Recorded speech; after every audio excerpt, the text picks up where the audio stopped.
అన్నవాడు లేడు లేడు నేను బలవంతంగా కళ్ళు మూసుకుంటానన్నవాడిని తెరిపించే ప్రయత్నం చెయ్యక్కర్లేదు. ఈశ్వరుడు ఉన్నాడా లేడా మీకు ఒక్కటే ఉదాహరణ.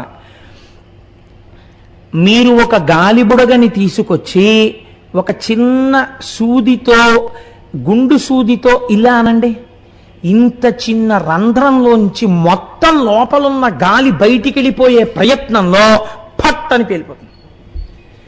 ఈ శరీరంలో ప్రాణ అపాన వ్యాన ఉదాన సమాన నాగ కూర్మ కృకర ధనంజయ దేవదత్తములన్న 10 వాయువులు తిరుగుతున్నాయి. 10 వాయువులు తిరుగుతున్నటువంటి ఈ శరీరంలో 9 కన్నాలున్నాయి, 2 కళ్ళు, 2 ముక్కులు, 2 చెవులు 6, నోరు 7, మలద్వారం 8, మూత్రద్వారము 9. ఇది కాకుండా స్వేదరంధ్రాలు ఎన్ని ఉన్నాయో.